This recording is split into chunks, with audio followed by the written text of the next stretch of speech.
Pan is directed by Joe Wright and stars Hugh Jackman, Levi Miller, Rooney Mara, as well as Garrett Hedlund, and is a retelling of J.M. Barrie's original classic tale of Peter Pan. It's a prequel in the sense that it does tell the origin of Peter Pan, however, it's not quite a prequel because it really takes elements of J.M. Barrie's classic story and rearranges them in strange ways to make a different story altogether. So it's really clear that they were trying to go for a more unique version of Peter Pan, something we hadn't seen before, something new, something fresh, which is commendable, and I was really hoping that Pan was great because I'm a huge fan of the Peter Pan story. I love Finding Neverland, the Peter Pan from 2003, Hook, as well as the original Disney classic. So I was excited to see this movie because I grew up loving Peter Pan. Throughout the entirety of this film, however, I was assaulted by an aggressively unpleasant experience and one of the most artificial looking films I've seen all year. There is barely a shot in this movie that I believed, and that is sad. We're telling a story about Neverland, the world in which we're supposed to use our imagination and feel free and excited and happy and just joyous, like anything can happen. And every shot in this movie looks as if it was manufactured on a green screen set. If the original animated Disney classic is like 100% pure Welch's grape juice, Pan, the 2015 edition, is like grape drank Kool-Aid. It's this watered down CGI mess filled with virtually no character development because it's such a rushed movie. The movie opens with little Peter being dropped off at some orphanage, then we cut to 12 years later and World War II is going on, and he's like, "Please sir, I'd like some more." I mean, basically he's Oliver Twist, and then all of a sudden he's being taken away, go up to the sky through a cloud system, and then he plays around with Saturn for a second, and within like 2 minutes he's thrown into Neverland. There's children everywhere, Hugh Jackman as Blackbeard appears, and everyone starts singing Nirvana's Smells Like Teen Spirit. I'm not kidding. They're all singing it. And there's no explanation for this, for why they'd be singing this song, as well as Blitzkrieg Bop, which appears a few scenes later.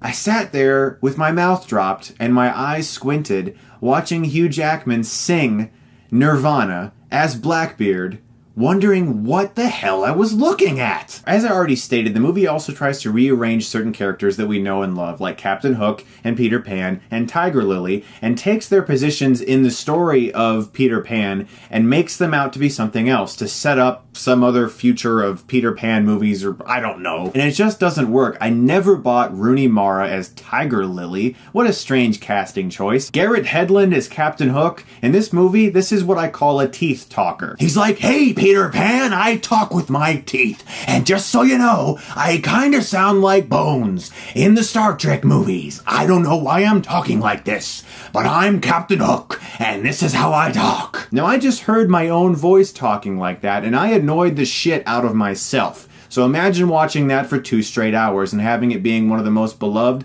villainous characters in all of book history. Levi Miller as Peter Pan is really trying. He is really trying. He does an okay job for the most part, because you can really tell that Joe Wright, the director, is instructing him to just do everything quick and fast, because this is a very fast movie. And what I mean by fast is that shit's flying like everywhere, and it's always something that's in front of a green screen or some CGI thing is just like in the way all the time. The entire film feels so incredibly artificial that I just couldn't buy into the world of Neverland. I couldn't buy into these characters, and because of how much shit is constantly just flying in front of you, there's like no time for character development. You rarely ever feel as if anyone's growing in this movie. Without spoiling anything, there are sequences in this movie in which characters are doing amazing things. I'll just put it that way. And it is the most painfully obvious, uncompleted CGI person jumping and flipping around, a fully rendered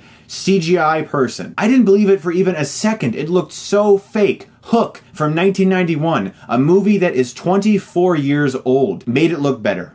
It's astoundingly unforgivable how terribly obvious the CGI in Pan is. As a fan of Peter Pan, as someone who grew up loving this story, I could not stand this film. I left the theater actually angry. As someone who loves movies that try to harness your imagination, there isn't a single moment in this film that reflects that. There isn't a single moment of awe, because there isn't one part of this movie in which our characters halt for just a second, slow down, or stop for just one human moment. I was vastly disappointed with this film. I'm going to give Pan a D. My recommendation to you would be to check out the original animated classic Peter Pan, or the 2003 live-action Peter Pan, or Hook, which, by the way, I recently reviewed as part of my Steven Spielberg series. That review is on my channel right now. I did not even think about how just reviewing that would sort of tie into Pan. It just happened. Or check out Finding Neverland with Johnny Depp and Kate Winslet, the story of J.M. Barrie. Much better films all around. Just skip Pan. Not worth your money. Guys, thank you so much as always for watching. And if anyone has any ideas as to why Nirvana or the Ramones was part of this soundtrack, I would love to know because it's bugging me. Thank you guys very much, and as always, if you like this, you can click right here and get Stuckmanized.